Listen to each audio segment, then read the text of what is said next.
Hey everybody, my name is Jim Farmer. I'm the festival director of Out on Film, Atlanta's LGBTQ film festival.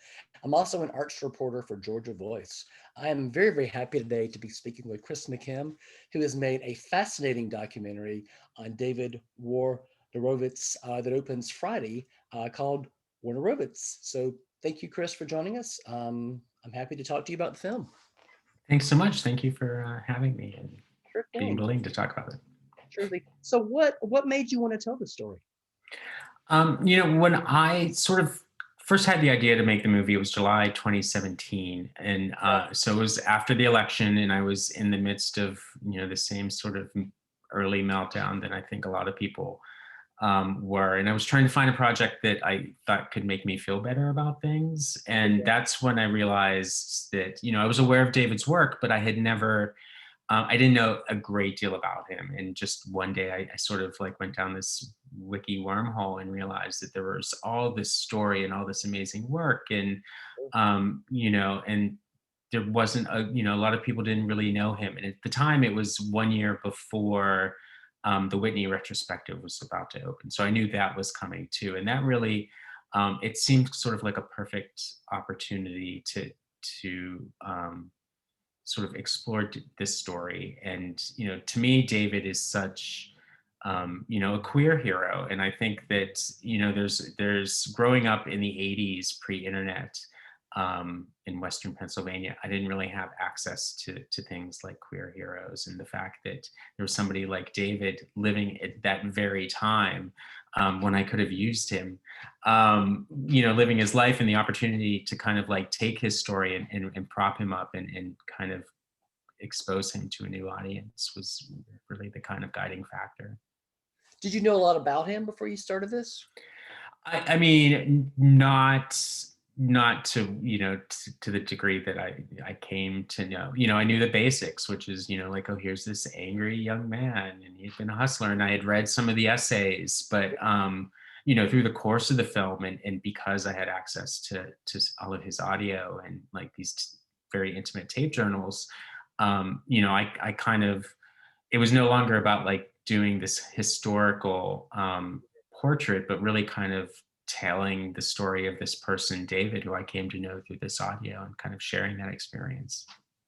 One of the fascinating elements of this documentary is the fact that you have all this access to, his photos, films, answering machine messages. How were you able to get all that access?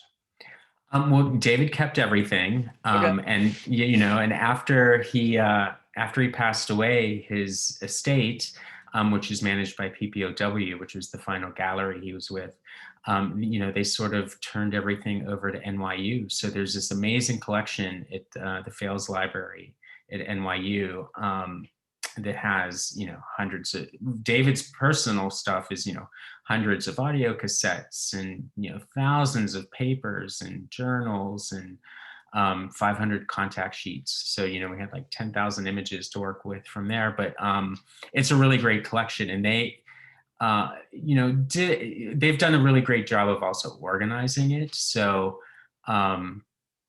I just sort of went in there, and I spent weeks just photographing all the documents, and I had loaded up the audio onto my iPhone is sort of just to immerse myself in it. So whether I was like walking around New York doing research or back here in LA, I was just like always listening to these tapes. And that really, without that, we never could have, made the film.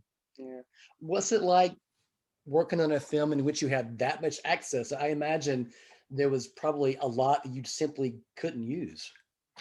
Oh my gosh, yeah. I mean, it's an embarrassment of riches for sure. And it also, not only was there a great deal in the archive that, we just couldn't use because time was limited. David, also had an incredible, number of collaborators and really remarkable people in his life, some of which I got to speak to, but no film could sort of truly encapsulate every element of a person's life. And I think even though David only lived to 37, it's amazing how much he crammed into, I think, almost every moment of that life, and a lot of it were the people in his life as well.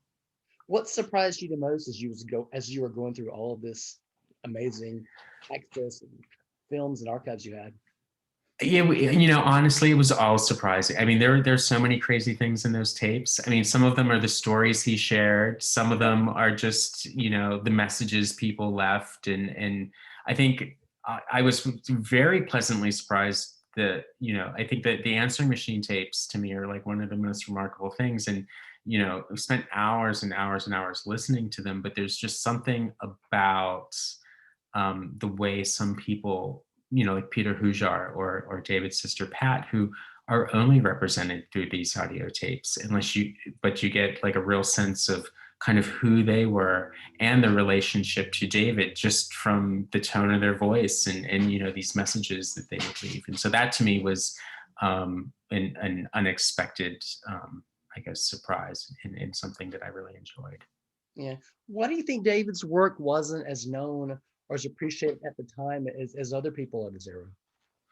I think many reasons. I think, David was a self-taught artist. And so every time, he was doing sort of like his next batch of work, it looked very different. Now there are themes and whether it's the writing or images like the sewn mouth and the burning child and burning house, there are things that would reoccur through his work, but it wasn't as identifiable as, a Mapplethorpe. Like, you see a Mapplethorpe, like, well, here's some fisting. Like, that's a Mapplethorpe. And like Keith Haring's work was very identifiable. And even, Basquiat's and, David's work is not something that, unless you really know it, a lot of times you would just see hanging on a wall and go like, well, that is a Wojnarowicz. Unless you know his work. And I think that probably hasn't helped over the years. I think, the controversies may or may not have helped, issues with the NEA in their day. And, the fact that it was, aggressively and unapologetically queer, and people can't say his name, and they like to use that as a, I think it's easy to dismiss something when you don't know how to say the person's name and not, kind of take that extra step. Can you talk a little bit about his rise as an activist? Well, David, it's interesting because even from like his earliest days in art and with the band Three Teens Kill Four, even before the AIDS crisis was really a known thing, the work was very political. And it spoke to our sort of the one tribe nation mentality and sort of the corruption and basically the white supremacy that was kind of getting finally a bit of a reckoning now. But the fact that the entire rigged system is built to help support and perpetuate that was always in some way an element of David's work, even in the songs. And then as the AIDS crisis sort of took over and first, lost people in his life and, dealt with Peter's death and sort of helped with other friends nursing Peter through that. And then his own sickness, it really gave a specific target, I think, to his anger and to his politics. And as the Reagan administration sort of went on, so that like all of these observations that he had about the world we live in really could kind of take hold and speak to an even bigger problem and to a greater good, which is, the fact that this now pandemic at the time, this epidemic at the time, was taking so many lives, and there was such apathy in, the city government, the national government, and that really like just helps crystallize, I think, David's work and sort of gave his voice even more power. You mentioned this, you referenced this earlier, but he was pretty unapologetic about having politics in his work and sexuality in his work. Can you talk a little bit about that? Well, David said, all the works were diaries. They all contained bits of his life and memories. And I think that's, especially being self-taught, he didn't, he didn't go to art school, and he wasn't building things on, a basis of intellectualism or sort of art theory, and that sort of thing. Not to say that there isn't, it's not intellectual in its ways, but it really, he only knew how to make art that spoke to him and came from the life he lived. And so I think for that reason, it did become unapologetically, both sexual and queer and political. But it was also the way he kind of found his way through life. He used art to kind of put the world and make the world make sense to him, but then he also used that art for resistance, which I think is incredibly important. I grew up around the time where AIDS was just starting to, surface. And it was such a scary time watching your friends and lovers and people around you just pass away at such an early age. I mean, what did that do to him as an artist? Um, yeah, I think that, I mean, it was traumatic for Yeah. sure. And by the time Peter, we don't really deal with the AIDS crisis in the film till about 85 when Peter got sick. And so it certainly wasn't the first time that it affected David. And there were certainly people that he had lost before then. And at that point, I mean, David himself may have, even though he wasn't diagnosed till later, he himself may have very well have been sick as well. And I think it's seeing people that you love, dying and getting sick, and at a time when the government doesn't care, like nobody's doing anything, and in fact are actively going out of their way to keep information from the public that might help people, between the government and the Catholic Church and stuff. Like, I think that's incredibly, it's frustrating, and it's it's I'm kind of getting at a loss for words here.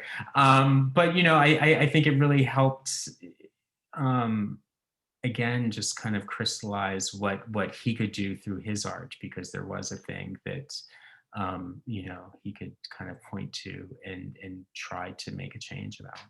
Sure. Chris, what would you say David's legacy was specifically as a queer artist? Um, Well, I think for me, I think his entire life is his legacy. Being able to see how someone came from a very hard and broken background, and also at a time where it was actually illegal to be gay in New York City.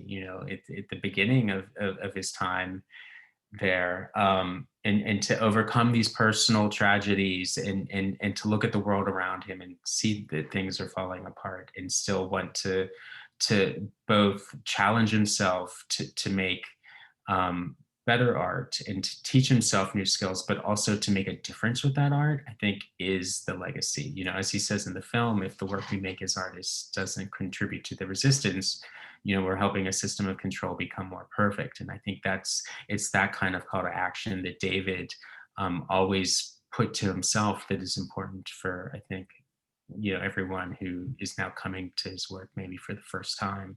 Okay. All right. The documentary is Wojnarowicz. It opens Friday, virtually streaming through Kino Lorber. Chris McKim is the director. Thank you so much for this amazing film, and please check it out when you get a chance. Thanks so Great. much. Thank you. Sorry. Thank you. Take care. Thank you.